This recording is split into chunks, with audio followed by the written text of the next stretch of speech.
All right, I'm back, and my name is Lydia. Last time I talked about the Upper Peninsula of Michigan. More specifically, I talked about the weather and the terrain, the seasons, just all the beauty. And this time I think that I should probably mention how the people are and what the housing is like here, okay? Because when I was thinking about moving here, those are the questions that I had,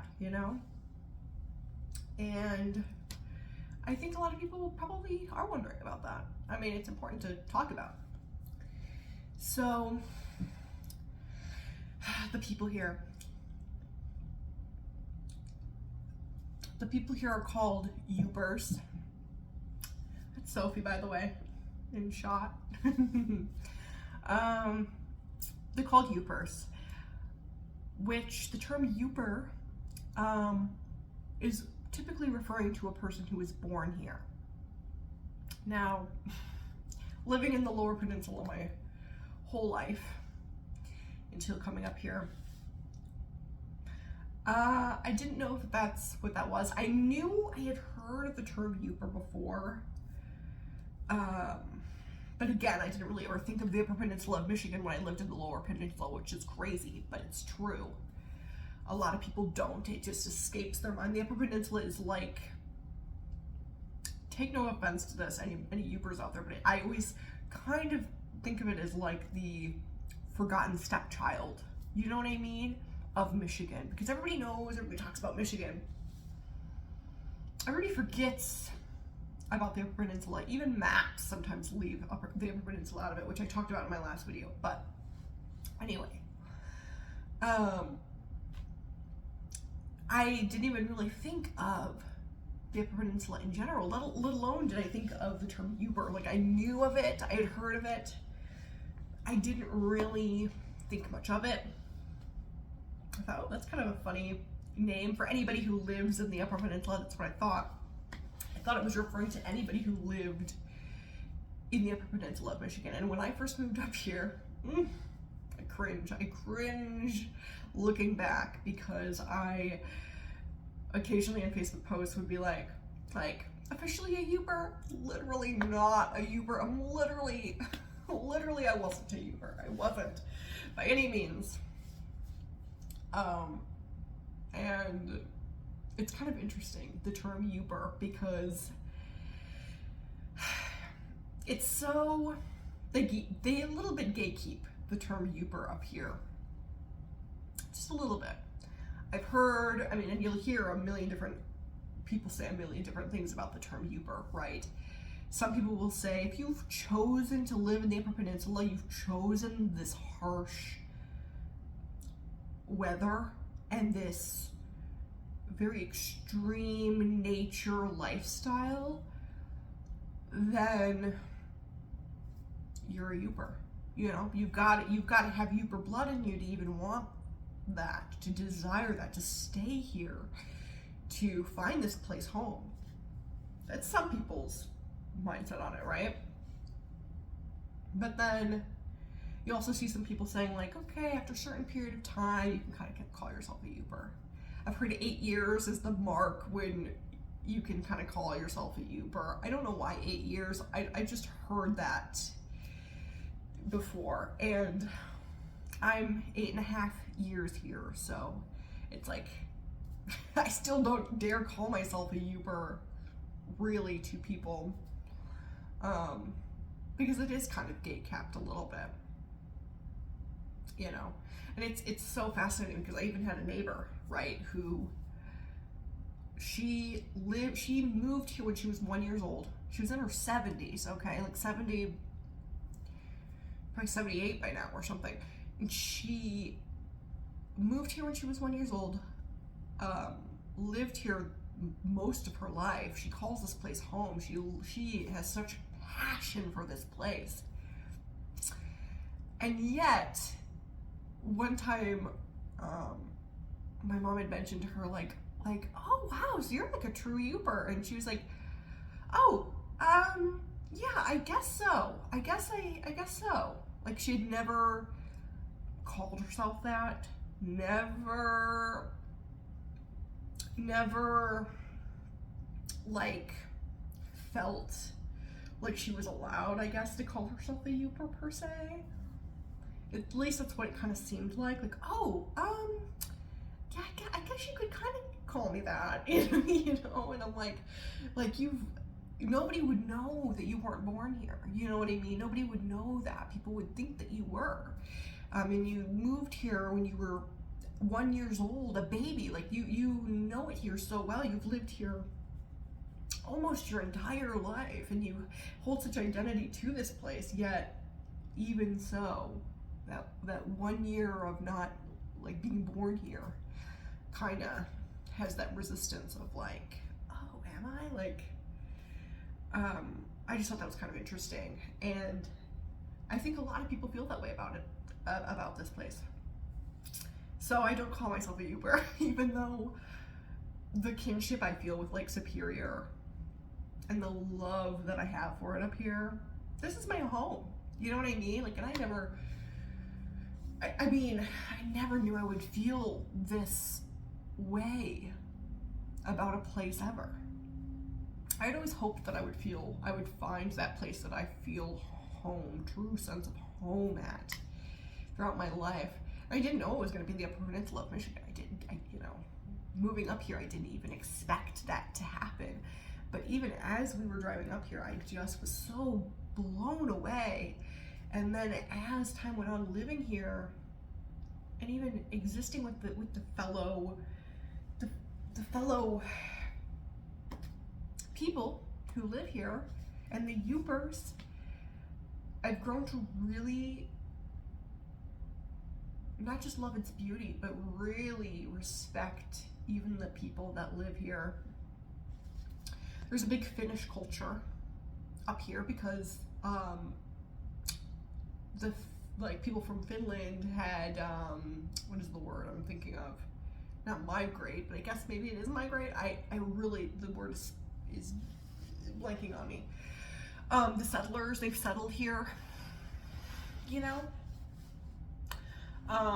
Back in the mining days, because that's a big thing up here too, is mining and ore docks. Very big over, especially on this side. I guess there are ore docks on the other side too. So there's a big mining. I don't want to say community. It's just a part of the community is the mining and the minerals that we have here. I mean, you can still find, like, we find slag glass, which I mistook for obsidian, because we, in some areas, we've had volcanic rock, like the black rocks of Marquette area. I thought that, like, oh, maybe we have obsidian, maybe that's what these black rocks are.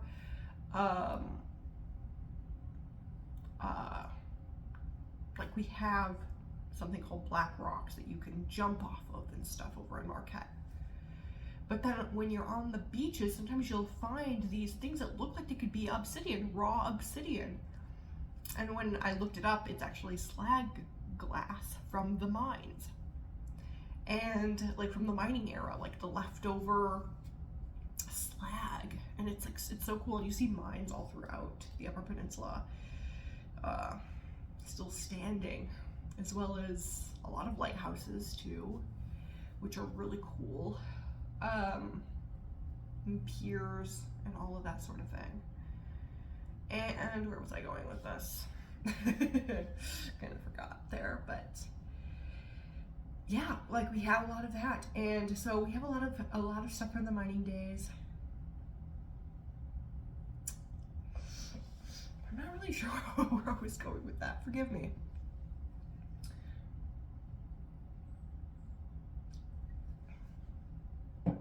But it's pretty cool that we have that kind of stuff here. And yeah, I'm just gonna keep going because I don't remember where I was going with that. And I'm sure you're yelling at me like, girl, it was this. You were on this topic, but anyway, we love that about it here. And there's so much interesting minerals here too, like agates. You can find a lot of agates on the beach, and glass, sea glass, like a lot of it actually. It's kind of interesting. And every time the shores wash up after every winter, in my opinion, that's the best time to look, because it's like all new. It like washed it away, like washed away all the top layers, and the lower layers are revealed. Very cool. I found some very unique pieces. Purple glass. I've got a whole bunch of glass.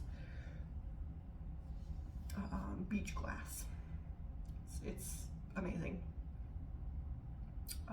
Oh yeah, but you find like pieces of iron, even all sorts of things like that. So yeah, a lot of interesting minerals and all of that sort.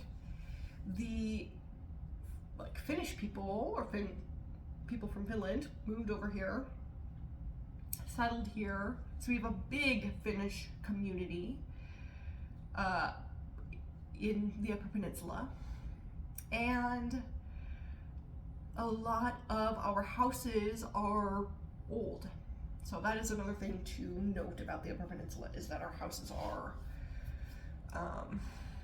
pretty historic. Usually from around the 1900s, early 1900s, some of them from the 1800s. Very cool, the late 1800s. And so you'll see a lot of old houses.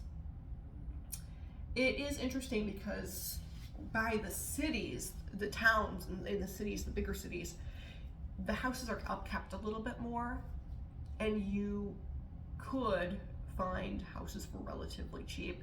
Of course, after 2020, the market has been insane and fluctuating and pretty wild.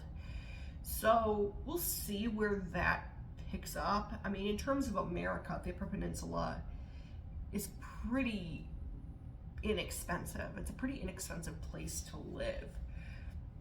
I think maybe the more difficult part about living up here is potentially finding a job, you know? But if you work online, that's not an issue. There are construction companies. I mean, there are a lot of companies and a lot of places to work. It's just, I guess it just depends on what you want to do, you know? And I wouldn't say that the work is scarce either. Of course, the aftermath of 2020 has made everything a little skewed. Like, I think things are picking back up now where jobs are becoming more and more available. Whereas like 2021, it was crazy, you know. It was like nobody's hiring, but also everybody's staying indoors. So it was like, you know, a lot of weirdness. But as things are settling, typically here, I would say it's a relatively cheap place to live. You will likely find more old houses than you will new. But the thing is the old houses aren't that bad. I mean, there's a lot of them, especially when you live outwards from the cities. There are a lot of houses that they look pretty condemned, at least from the outside. You're like, whoa, what is going on there? But the houses were relatively cheap, and historically have been relatively cheap. I mean, all the houses that we looked at were, you know, 2,000 some odd square feet.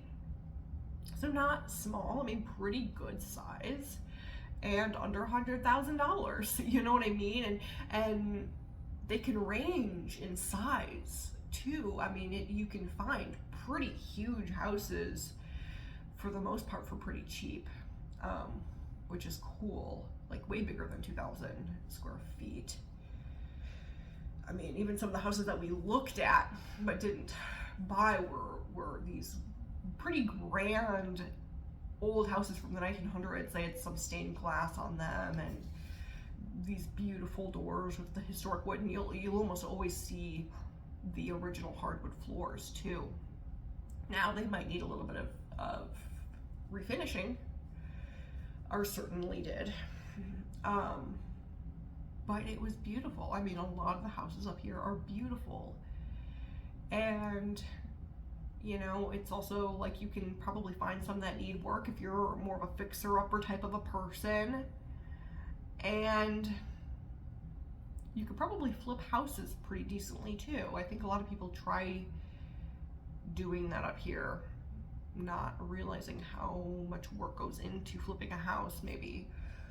But there is a lot of that. There is a lot of old historic houses from the 1900s and so forth.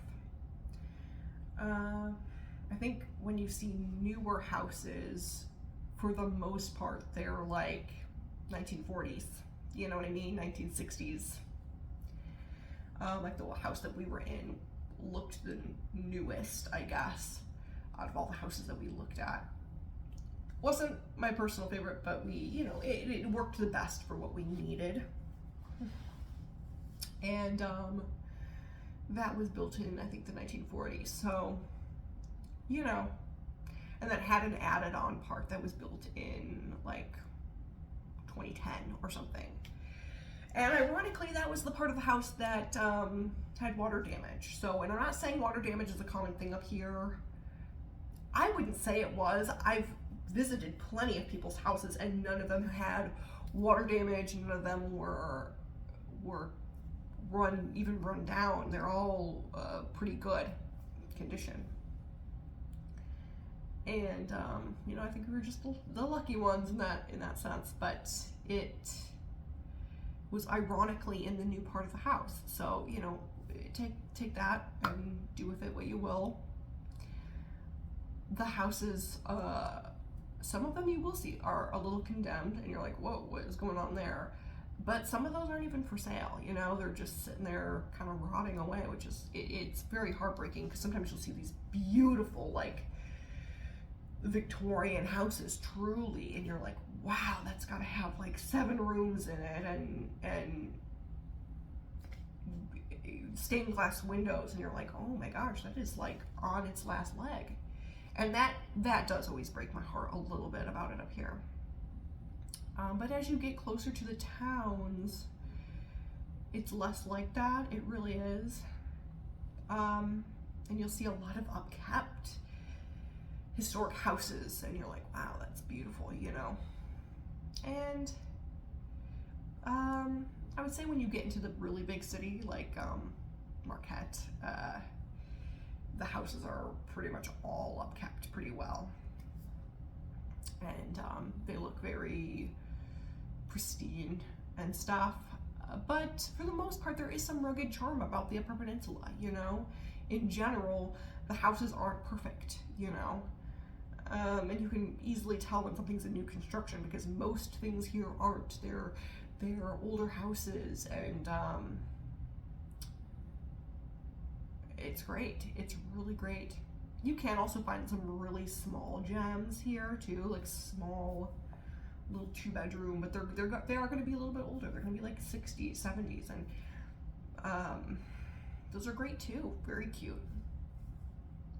And what else should I mention about the housing? I mean, it used to be super affordable, and I would not be surprised if the market goes back down there because I don't think that this is normal for us up here. And not to say that the housing market right now is even that crazy, because in terms of the rest of the United States right now, I would say it's pretty decent. You're not seeing a whole lot of $1 million houses, you know what I mean? But of course the housing market has been crazy, so the last couple of years. So I would just say shop around, look around. you'll probably be surprised at the prices here because they're pretty darn good, and the houses have character. And I would say if you don't like the character of the houses, I would probably go for something a little bit newer. Try to find something a little bit newer, because the thing is, I think a lot of people like the character. You know, I do. I think a lot of people love the character up here, and there is charm to it. And some of these houses have been here, I mean, surely longer than you and I have been alive. And a lot of these houses too, even the houses that aren't upkept, have plaques on them saying where they're from, who was the original owner. A lot of the houses come with things about the house and the history, and there's a lot of history here in the Upper Peninsula. There's a lot of history. And the people, it is interesting because, you know, they take pride in their history, or I guess they're passionate about their history, but then some of the houses aren't upkept, and you're like, wow, that's a historic house and it's not upkept, or it's a historic building and it's not, you know, upkept. And I think a big part of that is just that it's so rural up here. It is so uninhabited, you know. And the people here, they keep to themselves. The Yoopers here, they really do. They keep to themselves. You know, they're a rugged, quiet type of people. A lot of them have Finnish blood too. I mean, you know, which is kind of interesting as well. But yeah, it's your neighbors here. What you can kind of expect is that your neighbors are friendly after they get to know you, and very down to earth once they get to know you, just as the businesses are up here. But it takes a little time for them to get to know you, because I think for the most part people are pretty quiet, kind of keep to themselves. They, I don't know, they really are a hardy bunch of people. You know, they know how to survive the winters. They know how to, not that I would say it's very difficult, but some of them do live more rugged than others, you know. And, you know, it's not uncommon, like I said in my last video, it's not uncommon to see people shoveling their roofs off, you know. Not to say that that's going to be something that you'll have to deal with, because there's also plenty of metal roofs. There's also, you know, it's not to say that you'll have to do that, but a lot of people do. They shovel their roofs off, and some people live by wood stove and all of that sort. And they, I mean, because we get so much snow, it's not uncommon for all of them to be keeping shovels in the back of their car and all the essentials if they get stuck on the side of the road. No, you know, I guess we were living kind of dangerously here, but we never did that. I think we're starting to do that, just because the, you know, a what if scenario isn't great. But we've always kind of lived in town a little bit, so I mean, as in town as you can get, I guess. But people they do always have, you know, the essentials with them, the shovels, the you know, bag of salt, and I don't know, you know. So there is that. Yoopers. Okay, Yoopers. What else do I say about Yoopers? There's something that we like to call Yooper time up here, and it's very real. Very, very real. It can have its downsides, but I've found it kind of charming as I've lived here. It's essentially how relaxed the Yoopers live their life, really. Most businesses, unless you go to the real hearts of the city, most businesses kind of have a estimated time that they'll be open on their doors, right? And there's a very casual energy about it. about the businesses, about the people here, where, you know, you set up a date with somebody, you set up a time that you're going to meet somebody, and it's more like, we'll see. Well, around that time. I'll meet you around 3. And you're like, okay, 3 passes. You give them a ring, and they're like, oh yeah. My cousin stopped over, and we were talking for a couple hours. I don't think I'll be by today. Maybe we'll meet up next week. You're like, what? You know, me coming from the Lower Peninsula, I was not used to that at all. I came from the Lower Peninsula, and I'm already quite type A, but this has helped me relax a lot more as a person, because you can't live your life that way. You can't live your life super type A here. It's very relaxed, you know. It helps you to sort of take a step back and just sort of chill and just let the day be what it's going to be. And a lot of the time when you are getting together with a buddy and you say, hey, I'm hungry, it's okay, well, let's go see if this place is open.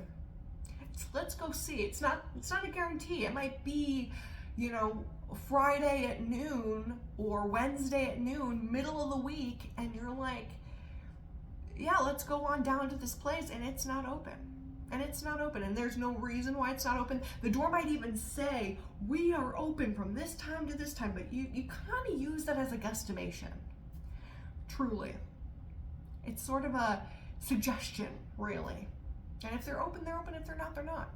And that's how a lot of places run here. That's how a lot of places run. And, you know, it drove me nuts in the very beginning. I mean, I found it very funny, but it also did drive me nuts in the beginning, because I would call businesses. And it's also funny because, like, you can look up a business and it's sort of hit or miss whether they're even going to have a Google, like, number on Google or anything, you know. Or even anything about them on Google at all. But if you call up a business, half the time they're going to answer like it's their phone number, their regular cell phone number, because it is. You know, it's not uncommon. It's actually more common than not to call a business up and just hear them go, hello? Yup. And you're like, yup. You know, and again, I am type A, and I came from the Lower Peninsula, and so, you know, I hear that on the other line. I go, you know, the person going, hey, or yup, and I'm over here like, okay, this is my name, this is what I need. Can you, like, do you even provide this service? If you don't, can you provide me with information on where I could go? Like, this whole sort of professionalism spiel, right, that we all kind of do on the phone. And, you know, the kind of reply that I'll get is going to be something like, yep, that's me. We'll see if I can do that. Yeah, I think I could swing by there today is 4:30 okay? And you're like, yeah, okay, yeah, sure, you can swing by at 4:30, I guess. I really need this done, so I guess so. And then they don't show, and then you have to call them back the next day and go, hey, again, this is me, just wondering, can you help me? And they go, oh, yeah, no, I'm not gonna be able to do that till Thursday. So, yeah, probably Thursday. And you're like, Thursday at what time? Like, come on, buddy. Come on, give me something. You know what I mean? So it's a lot of that. Like, Thursday at 3 work? Okay. And you hope that they'll arrive at 3. And, you know, I'm sure for a lot of you who live elsewhere in the United States, you're like, that sounds awful. Maybe I don't like the Upper Peninsula after all. And to that I say fair. And to that I also say maybe try moving to Marquette. Because Marquette, that wouldn't fly in Marquette. Marquette's a bigger, it's the biggest city here, I believe, though it still has a small town feel, but everything is very professional here. in this area. So yeah, I would say maybe look into that, because you get all the beauty and all the wonderful aspects of the Upper Peninsula, but then you also get sort of like a more professional, polished town. So, and a lot more touristy too, if you're into that sort of thing. That's probably where I would recommend, if that doesn't sound appealing to you, to deal with Uber time. Though that's not to say that every business is going to be open from 9 to 5 here either, over in Marquette, because the thing is even Marquette is full of artists and full of full of Upers, and everything does have still a casualness to it, but you're not going to catch as much on professionalism here. I don't think they could get away with that as much over in Marquette. So that is that. I would also say that you will find a lot of artists here. You'll find the Ubers who were born here, but I think you'll also find a lot of artists here who were gravitated towards the beauty of the nature here. And there's also a lot of like, what is that called? Art studios and shops with local art and local sculptures and all of that sort of thing. It's pretty amazing. What else?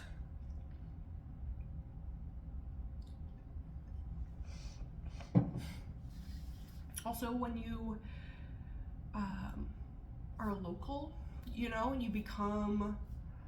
you go to the same like local businesses frequently, it's also not uncommon to see, them cut you a deal here and there, or them,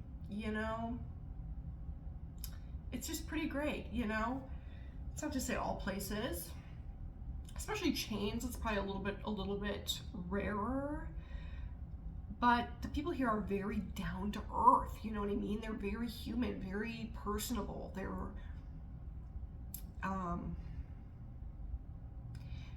I a little bit ago saw a TikTok that was talking about nice versus kind. And I feel like when I lived in the Lower Peninsula, experienced a lot of that professionalism, that, like, it's the Midwest, so it's great. I've always lived in the Midwest. I've always lived in Michigan, actually. So it was a lot of, Midwest, nice, they do the wave, the little uptight smile that we do, but it's very professional, very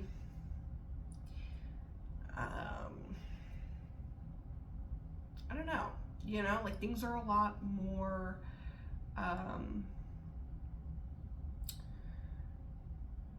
like, yeah, we help each other, but to an extent, you know what I mean? Like, and if your neighbor helps you, it's very much like, yeah, okay, well, don't make it a habit. You know what I mean? That type of thing. Or like, the very stereotypical, like, middle class, upper middle class sort of behavior. And I don't mean this even as a class system. I just mean in general, it's very like, okay, like, don't make it a habit. Like, yep, we're neighbors. Yep, we're friendly. Yep, you can go to my barbecue, but like,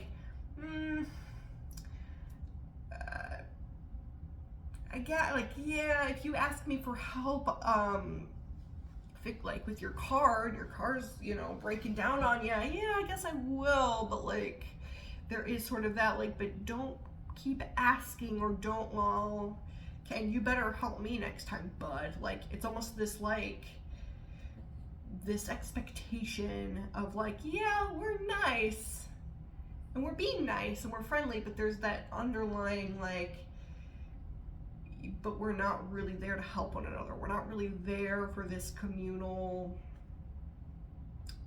thing.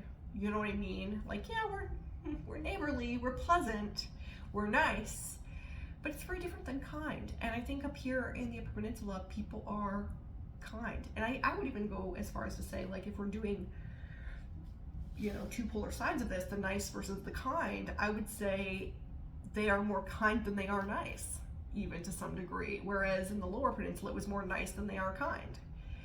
Because, when you first come up here, when I first came up here, it was so breathtakingly beautiful. It was so captivating. I was captivated by the beauty, the intensity, a lot of the things I talked about in my last video, but the people seemed a little cold to me in the very beginning. I was unsure about it. Every time I would go to a new business, I was very unsure about them. Very they're, I don't know if I like this, because they weren't upfront. Nicety. Let's do the nicety. Let's do the pleasantries. Let's do the, weather's great, isn't it? Okay, pay me. It wasn't that. It was very kind of cut to the chase. And then after they got to see you, it was let's actually talk a little bit. And let me actually tell you about my day. You ask a Yooper how your day is, how their day is, they'll tell you. They'll tell you for real how their day is. It isn't like that whole oh, how's your day going? Oh, it's nice. Oh, isn't the weather great? Been loving the sun. It's not that. You know what I mean? Every Midwesterner loves to talk about the weather, but it's because they genuinely want to talk about the weather. It's not, well, this is what I gotta do because it's nice. And they will tell you about their day. They will tell you literally about their day. Oh, and I got my in-laws over, and oh gosh, I just love, and let me go into all that. And you're like, wow, it is interesting because I just met you. You know what I mean? They're cold until they're not. And then you're like, wow, I'm building community, you know what I mean? And I think once they realize you're a member of the community, they really start to open up to you, and they really start to build this rapport with you.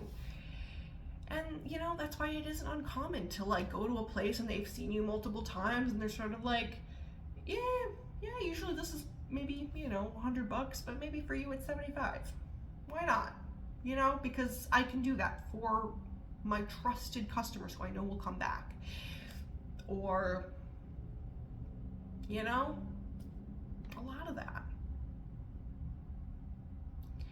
It was kind of even interesting because not numerous times have we gotten help from complete strangers for nothing or next to nothing. You know what I mean?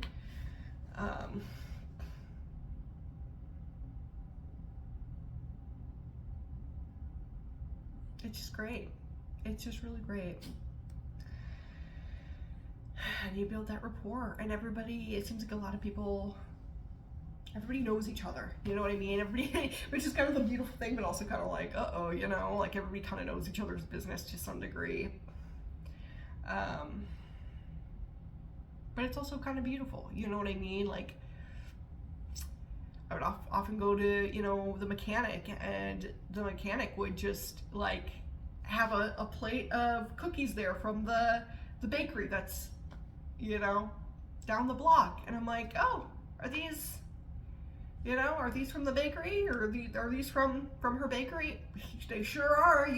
And it's she just puts them there because, wants to make it more homey in that place. She doesn't have affiliation. We just know each other. We're neighbors. I make cookies and you're my mechanic. Why can't I just give you a plate of cookies sitting there for your customers and make it a little cozier in there, and a little nicer in there? Why not? And I knew they were her cookies because they tasted her cookies. You know what I mean? It's that rapport of of course it is. And it's great. And I love that about it up here. And everybody kind of has that about them, And that's kind of the beautiful thing about what it has done for me, at least, is I am so glad that I kind of let it flow where I shifted to become more like it up here rather than resisting it, because I feel like that's done a lot for me. Especially since I mean, I think it's very beautiful how you can kind of do things spare the moment here. You know? I used to think that was kind of annoying, where I would go like, I'm hungry for this pizza. It's noon on a Wednesday. Let's go there. Let's go get that pizza. And you know, not in like a demanding way, but just how you normally would. And any other city in the United States, pretty much, you'd be like, let's go to here. You go there and it's closed, and it's like, what do you know? In that moment, you're kind of like, the sign says it's open. Why would it not be open? This is so weird. Like, whoa, you know. And it's baffling at first, but after I got over that, it's like, it's kind of beautiful. Let's go see if it's open. That's the mindset that it's kind of rewired for me. Is let's go see. Let's go see if it's open. Let's go. You know, or sometimes you'll come across a really, I mean, we have a lot of interesting hole-in-the-wall type of places here. Like, you'll be driving, just thinking that you're going on a hike somewhere, an hour outside of where you live, wherever. Just this cute little hole-in-the-wall kind of a stand, or this hole-in-the-wall kind of a little store. Art in there. Handmade jewelry, handmade Yooper lights, which I haven't even gotten into Yooper lights, dude. You know, Yooper lights are these rocks that some guy discovered in 2017, so kind of recently, okay? These rocks that you can find at any beach up here, right? That you shine a UV light on, I believe, and they glow. How nobody had discovered that before is wild to me, but it's kind of magical to me. Like, we can still explore and find new things today. Sorry, we can still find new things today and discover new amazing things. But this, you know, this guy figured out that, oh, there's a bunch of these rocks that glow, and now they're this prized, amazing thing that people love to find and search for on the beaches. It's just these rocks that under UV or black light, they glow. And they're so cool, you know? You'll go into these shops and you'll, like, these hole-in-the-wall places, spare of a moment, right? You're not expecting your day to take this turn. You're out here like, yeah, I'm gonna go on this trail that I've been to a million times. Let me go check out this trail that I've never been to before. On the way, hole-in-the-wall kind of a place, open right before you, and it is the coolest gem that you've ever discovered before. You know, and you know, the shop owner might be kind of distant, don't want to talk to nobody, and kind of doing his own thing. He might not even be in the room. Half the time they're not even in the room. I mean, or maybe I shouldn't say that, because I don't want people going in there being like, let's just, don't ruin the beauty, okay? Don't go in there thinking this guy ain't watching, you know? But,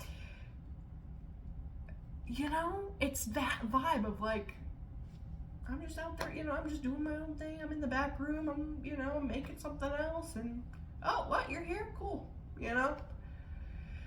Take a look around if you want. Glass bottles, old, historic postcards, like, just, I can't, you know, a whole bunch of different stuff. Copper, things made of copper, things made of iron, I don't know, just different, unique art and sculptures and handcrafted things, oddities. And then sometimes you'll get a shop owner that's kind of like, maybe wants to chat. You're in there and you're chatting to somebody that you never thought that you were going to meet that day. Hear their story, hear why this place is open. And then the next time you go around and you're like, let me go on that trail again. It's not open. That hole-in-the-wall place is not open. You were there for that specific moment in time. Wasn't that just so beautiful? It was beautiful. And that happened to me all the time. And that happens to me all the time. Like, I love it. I love it, I love it, I love it. And I used to not be a spare the moment really kind of a person until I moved here. And now I crave I love the spare the moment stuff, because it's like, it kind of teaches you to appreciate life here and now. You know what I mean? And I will say though, if you are here thinking that you are going to, you know, buy a little business,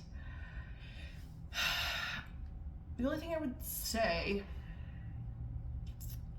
is if you're building new, if you're building a business new,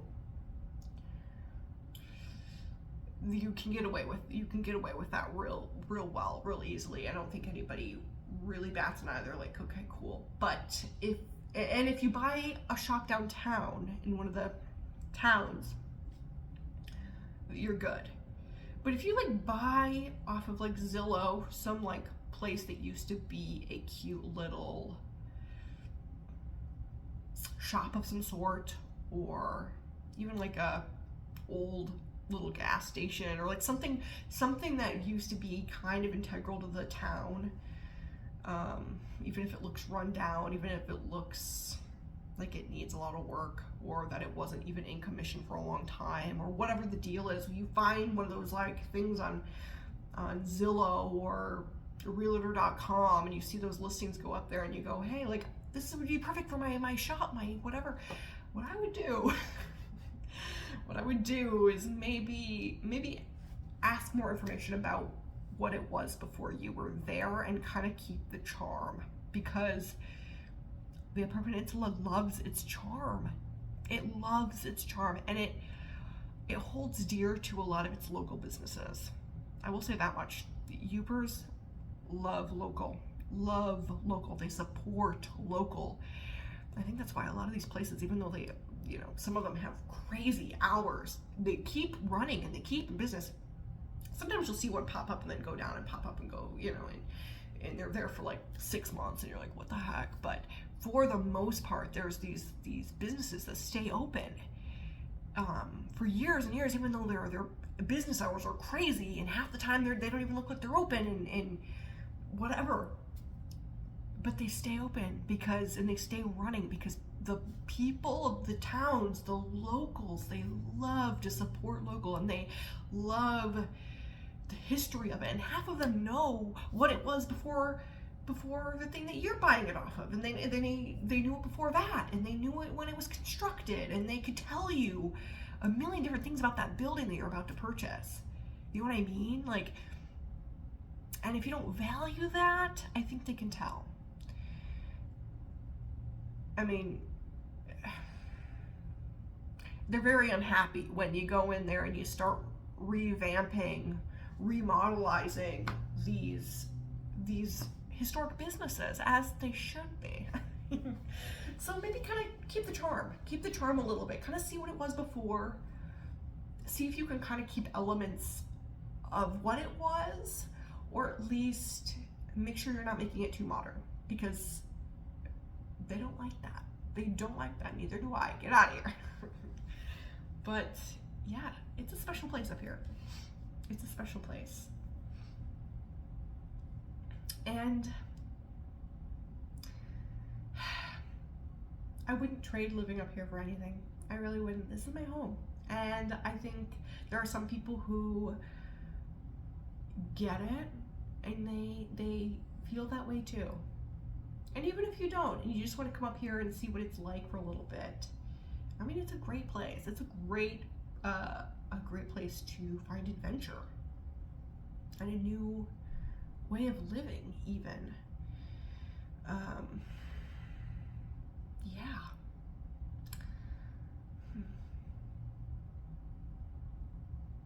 What else do I think that you guys might be interested in, or somebody might be interested in, if they want to live here? What's a question that they think that people might have? I don't know. What's a question that I even had? I know I had a lot. But I think that's the gist of it. Yeah. And I think you'll get a lot more respect if you just, I don't want to say match their energy, but sort of lose the whole professionalism, the over-professionalism. I think in the bigger city, you probably, you know, that's probably respected a lot, but I think for the most part, Ubers just want to deal with a real person, a real human being, you know? And there's a lot of history here. There's a lot of history to be learned. And a lot of these houses up here, these historic houses built in the 1900s, like I said, they'll have the plaques on them that say history about it. And a lot of the times it'll be like a house that somebody important and integral to the city owned. So there's some sort of pride that you feel about owning one of those houses or being a part of it. And anybody can own them is the thing too, which is kind of crazy. I think, you know, I think back to my time living in Traverse City and how that really wasn't a thing. Like, if there was a historic house there, it was a historic house and it was preserved, and it was like, I don't think just anybody could own it. I think it was like owned by the city, or you had to have special rights to own such a house, and there was regulations on what you could do with the house. And it's not like that up here, you know. Anybody can really own any house, and it's like you really could, if you wanted to, be like, I want to be a part of this town's history, and I want to, you know, you really could see a historic house on Zillow, and you might even see a historic house on Zillow that you don't even know is a historic house, and it's pretty darn cool. It's pretty darn cool. And sometimes you'll be driving past a house that you just think is a normal, normal house, just like any other, and you'll see like, oh wait, I think that has a plaque on it. I think that's historic. It's pretty cool. Yeah, you gotta just appreciate it and love it up here, man. It's pretty cool. You also see a lot of sandstone. Up north of the Keweenaw, you'll see a lot of Jacobsville sandstone, and that's like the kind of people say it looks like bacon, but it's like the red sandstone with the white in it, and but there's sandstone throughout the Upper Peninsula, and a lot of these historic buildings, especially like homes too, but a lot of like post offices and bigger construction buildings, they have the sandstone on them, and it's like you feel like, wow, like it's like another reminder that you're part of this place's history when they used to dig up sandstone from here, like from the surrounding earth. It's pretty cool. And I feel like other places in the United States, certainly in the Lower Peninsula of Michigan, I felt quite detached from where my buildings have come from, if that makes sense. I mean, you walk past like any even older building, and it's hard to say where the materials came from that built that. I mean, you don't even really think about it. You drive past it and you go, yeah, like, okay, like that's the courthouse, or the, I don't know, some old building, and it's hard to know where that even came from, why it was built the way it was built, what it was built from. For all we know, it was probably built of materials from some other place in the United States, but here you get to see these buildings built with sandstone, built from sandstone that came from the earth around you. And it's like these little reminders that this place is supernatural, and it's supernatural. So anyway, that's just my little thoughts about it up here. And yeah, I hope it was kind of interesting to you. There's so much to be said about the Upper Peninsula of Michigan. It is truly such a magical little place. Very magical. I guess on the last note, I would just say, my dog is going crazy back there. Oh, she's right behind me. I would say just respect the nature when you come up here. That's the last thing I will probably end this on, because it's very rural, and in some of the towns, the deer walk around like people. In fact, there had been many days where I had seen more deer than people. And it's like, that's why we love it. You know, we love it up here because of the nature. The nature is the focal point. The nature, the beauty, the rawness is what captivates, right? And so, you know, very big on leave no trace. When you're out in nature, when you're out walking, clean up your stuff. You know what I mean? Because that's the charm of it. If you come up here, like, appreciate that it's the way that it is. Appreciate it. Don't try to come here trying to change. Be the change. Let it change you. You know what I mean? Let it be the one to dictate, right? So, I mean, Lake Superior calls her people. She calls her people. She's the one dictating that. She's the one luring the people in. So, enjoy the nature. Enjoy the beauty. Don't scare off any deer, you know. Be cautious while you're driving. All of that. Have a good one, guys.